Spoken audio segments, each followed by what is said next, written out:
Hey everybody, it's Sophie from Sometimes Scholarly, and today I wanted to talk to you guys about preparing for your first semester in college slash university if you're from across the pond and you guys call it university. I just wanted to give you guys a little bit of more practical advice as you start to get closer to that first semester in college.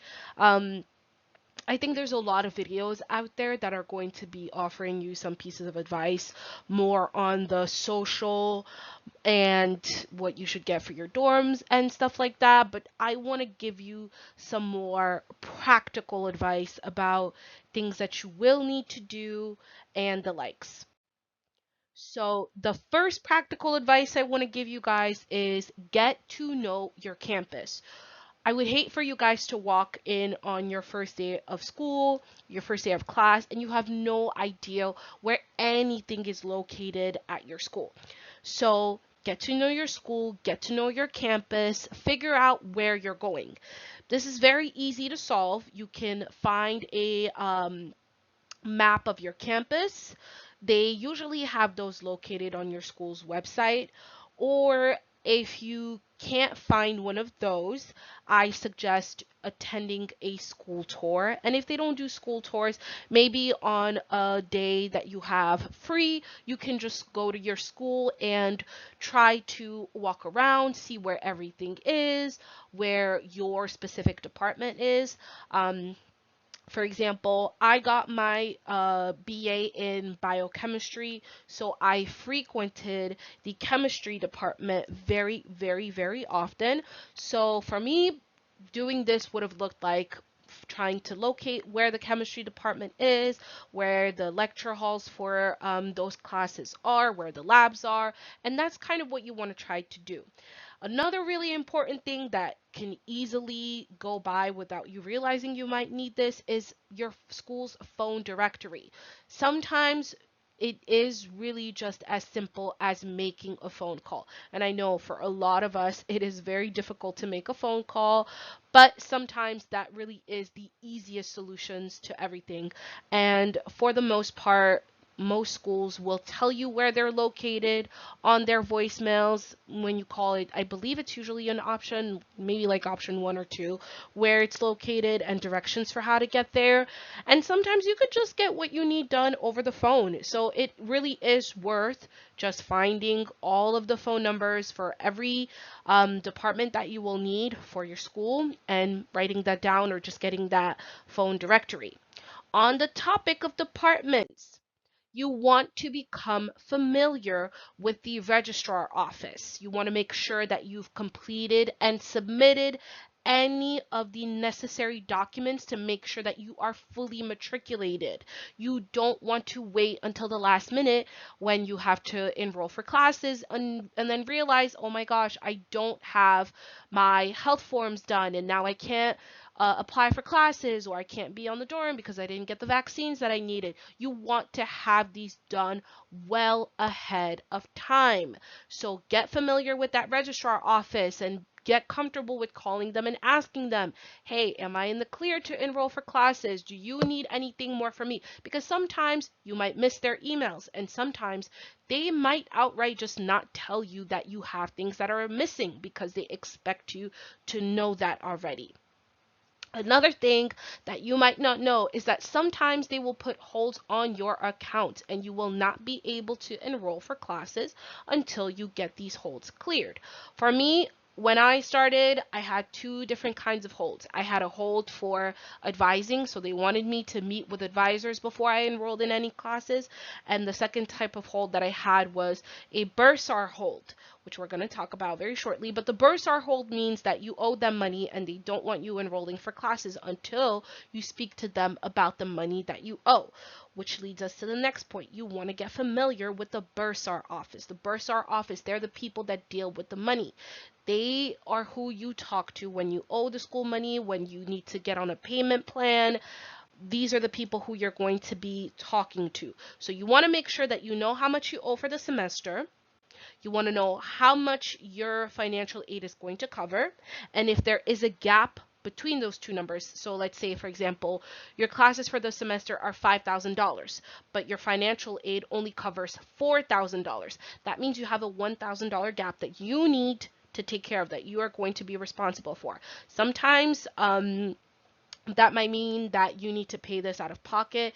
That might mean that you need to get loans because you don't have financial aid. Whatever that means, you need to figure it out. And if it means that you have to pay out of pocket, I highly suggest that you start right now calling your bursar office and getting on a payment plan. Why? Because if you get on a payment plan as early as possible, your payments are going to be small compared to if you wait until the last minute.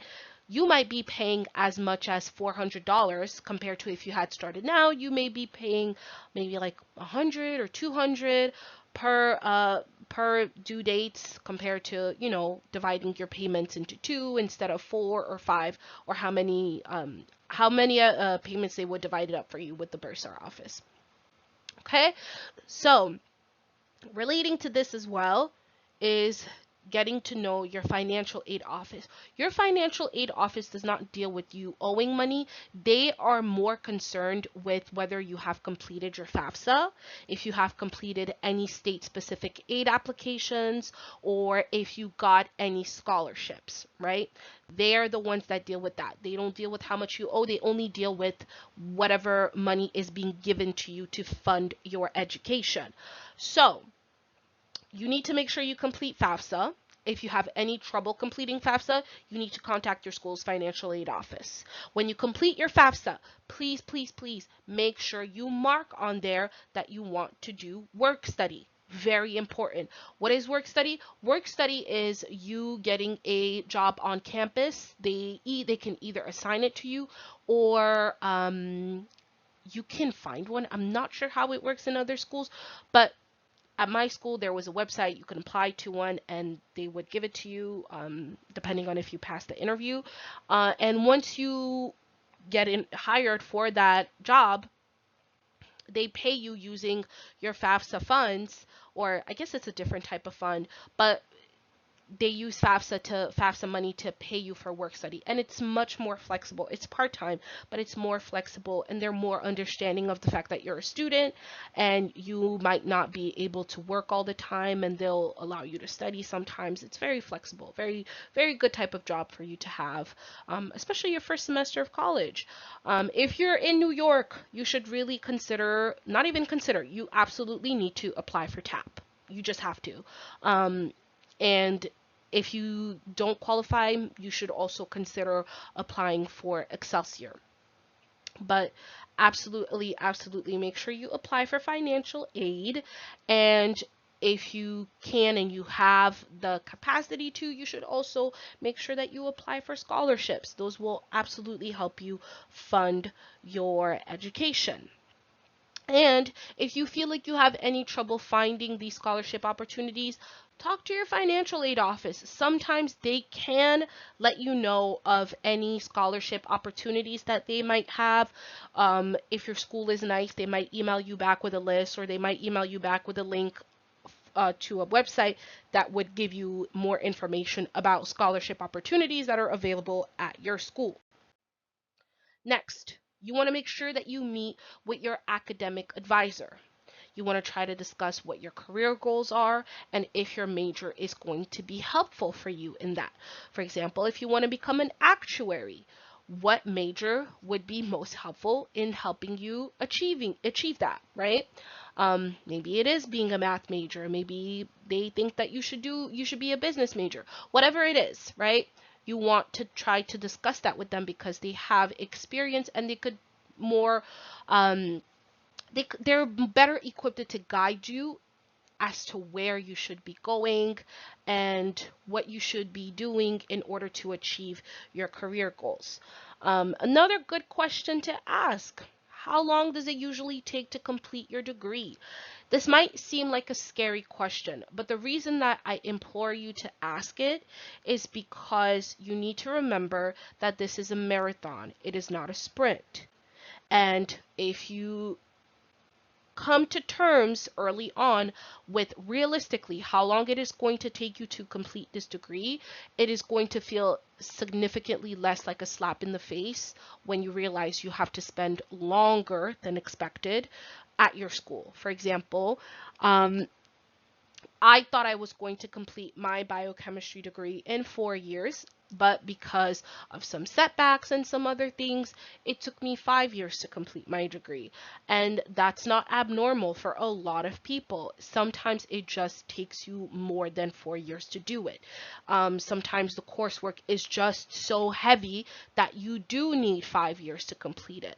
So it is always, always, always worth to ask that question so you can be emotionally and mentally prepared for that. And it's also important to remember, do not compare yourself to other people.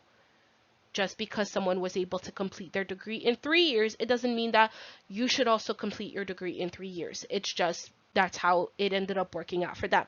That might not be the case for you. Do not compare yourself to other. Comparison is the thief of joy. Okay? Number 3, will you need to apply to grad school? This is another really, really big thing to discuss. Why?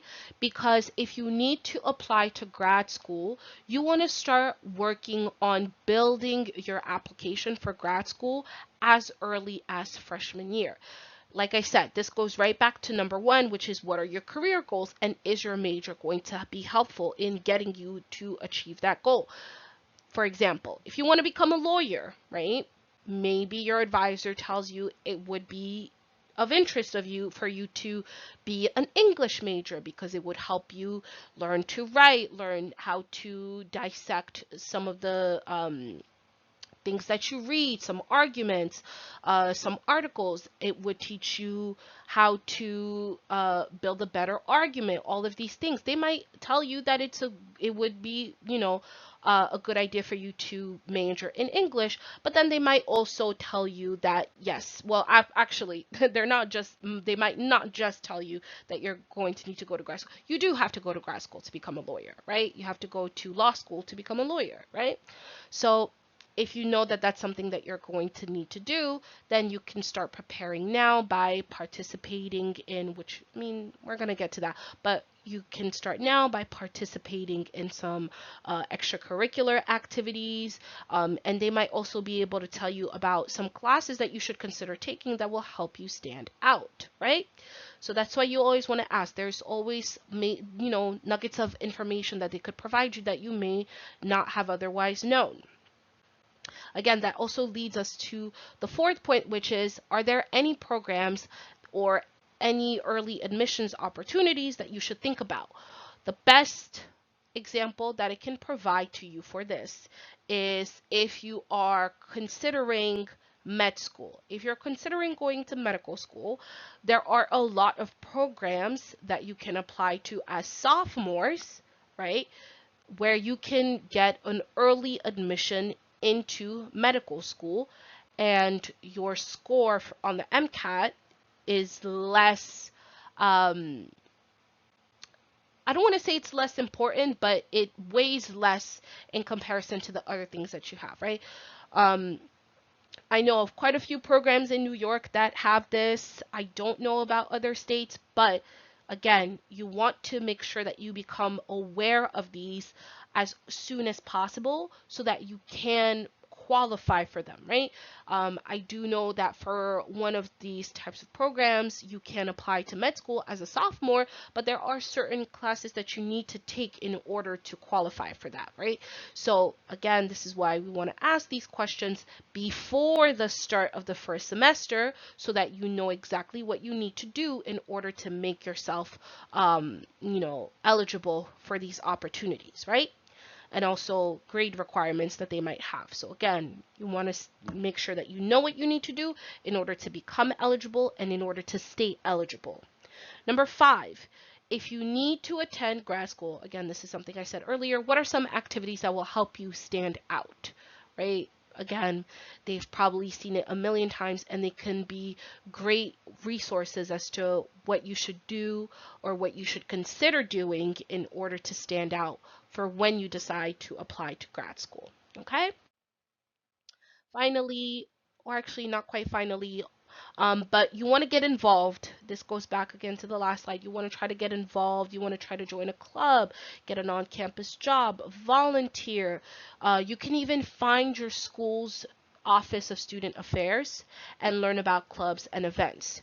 Your school's Office of Student Affairs, they are the ones that are in charge of the clubs, the events, and student government. So they are the people who you want to get in touch with if you want to get involved, if you want to become part of student government. Becoming part of student government is a really great way of showing leadership qualities, leadership capabilities.